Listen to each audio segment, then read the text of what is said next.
Então, é o Fluminense. Infelizmente. Juca, infelizmente. Repito a pergunta para você, Juca. Aliás, duas perguntas. Quem cai e quantos likes? Fluminense, é isso mesmo? Vamos começar com uma modesta meta numa sexta-feira tão caliente como esta da reta final de um Brasileirão sensacional. Ai, como é chata essa fórmula de pontos corridos, é que nem dançar com a irmã. Aliás, se pontos corridos fossem bons, a Copa do Mundo seria disputada em pontos corridos. Tudo isso eu já ouvi. A gente está vendo essa situação que, de fato, né, diante do favoritismo do Botafogo, essa disputa da última vaga para não cair é uma coisa absolutamente maluca, nunca vista, né? 3 campeões correndo o risco de um deles cair. E o Atlético, essa situação, quer dizer, até anteontem, a gente registrava, né, a frustração de um time que poderia ser campeão de 2 Copas e que acabou fora da Libertadores. Mas agora o problema não é esse. O problema é o risco da queda. E ainda num estádio vazio, se não aprontarem esta lambança de permitir torcida no último jogo, né? Veja que situação é essa do Atlético Mineiro. Agora, como se os atléticos empatarem, ambos se safam diante de uma derrota do Fluminense, e é como disse o Trajano, quer dizer, por mais que o Bragantino tenha feito uma campanha horrorosa, ele recebe o Criciúma em casa, acho que ganha na marra, né? Apesar de eu imaginar que nunca um clube teve tantas ofertas como terá ou já deve ter tido o Criciúma, né? De 3 ex-campeões brasileiros, para não permitir que o Bragantino ganhe o jogo, porque se empatar, né, o Bragantino cai. Eu acho o Fluminense o principal candidato à queda, infelizmente. E vai ser essa situação bizarra de jogar o tal Super Mundial, né, rebaixado. Porque o Palmeiras não vai perder para o Fluminense. O Palmeiras vai ganhar do Fluminense, esperando que o São Paulo honre a camisa, né? O São Paulo está diante também de uma situação chata, porque se o São Paulo jogar como jogou os 2 jogos últimos contra os gaúchos, desta maneira que jogou, vai suscitar aqueles comentários maliciosos, que nem será o caso, porque, então, que se fizessem comentários também maliciosos em relação ao Juventude e ao Grêmio. O fato é que o São Paulo esqueceu de honrar a camisa. E vai que no domingo vai dizer, estão achando que a gente já foi, que a gente não vai jogar pelo Palmeiras, não, nós vamos jogar pelo São Paulo. Esse é o risco que o Botafogo corre. Porque, vamos lembrar, Botafogo fez recentemente 2 jogos como favoritaço contra o Criciúma e contra o Cuiabá e só empatou no Newton Santos. Verdade que se empatar contra o São Paulo basta. Mas esse é o risco. Não acredito que o Botafogo vai entrar em campo achando que já ganhou.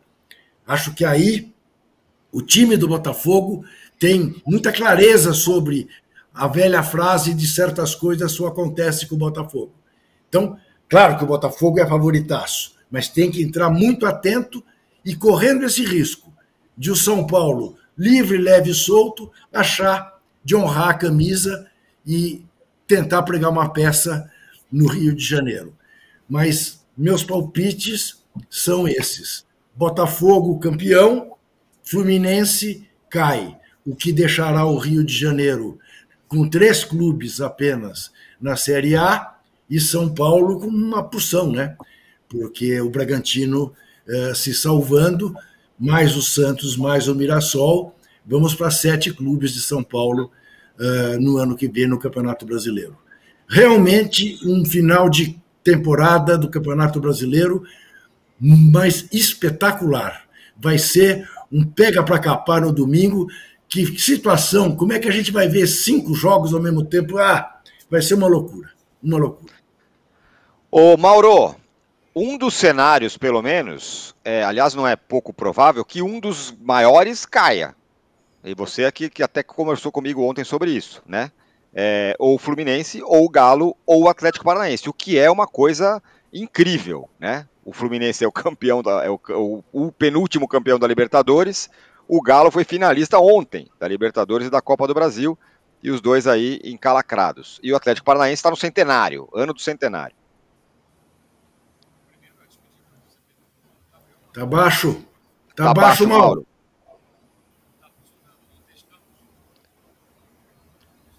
Vive um drama. Bom, deixa o Mauro ajeitar o som dele e eu passo a bola pro Arnaldo. Quer que eu fale a mesma pergunta? Pode ser, até aí o Mauro volta. Eu só aceito perguntas especiais. Jogar assim para cima, não tem estamos essa. Aqui, não. Agora, faz uma pergunta direto pro Arnaldo. Respeite o Arnaldo, por favor. Não, tô brincando. Mas eu tô acostumado. Na verdade, eu acho que o Mauro tinha falado.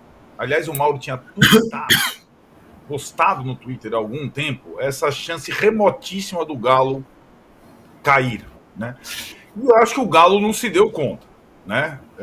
Demitiu o técnico, meio que encaminhou férias, todo mundo falando do ano seguinte, os donos do clube pensando em 2025 orçamento menor, tal, e a combinação foi acontecendo de uma forma que o Galo entrou nessa lista dos ameaçados, né?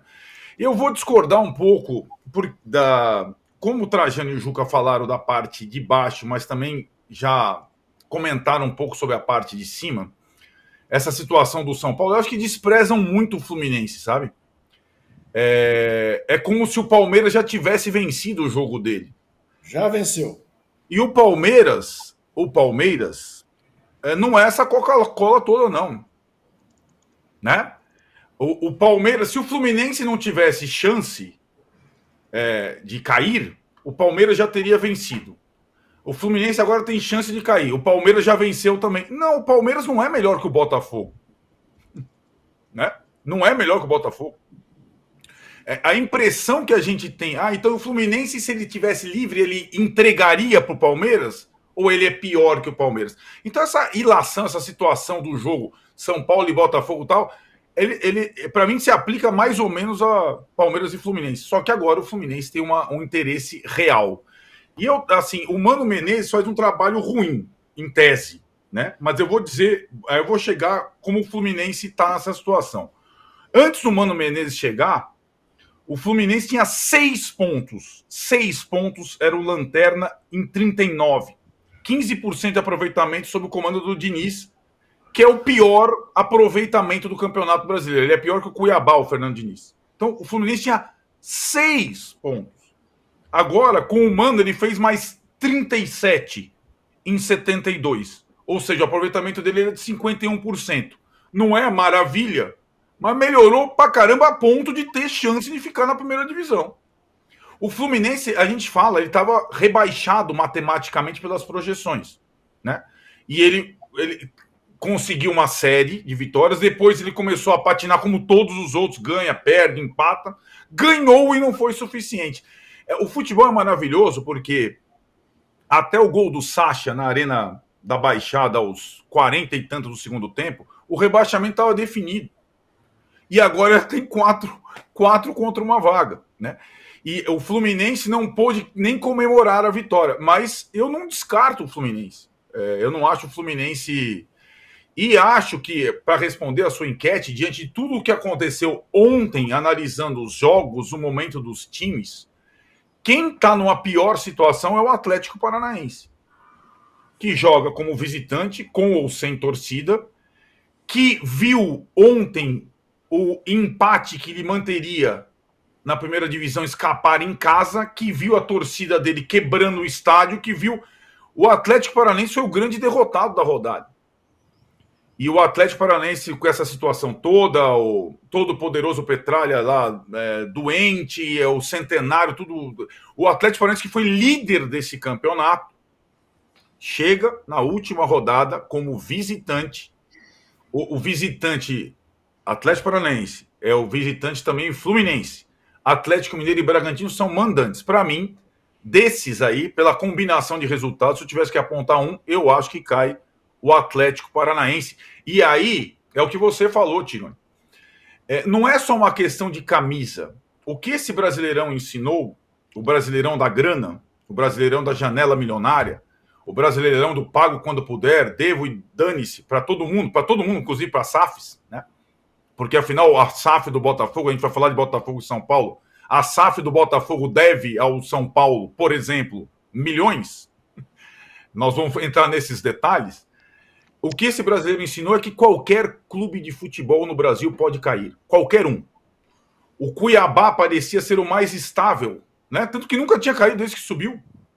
Uma grana absurda do agro, tal, caiu, é o último. O Bragantino pareceu que nunca ia correr riscos com a parceria com a multinacional. Precisa da vitória na última rodada. O Atlético Paranaense tem a melhor estrutura do Brasil. Não vai cair nunca. E o Galo, SAF com os mecenas, nunca.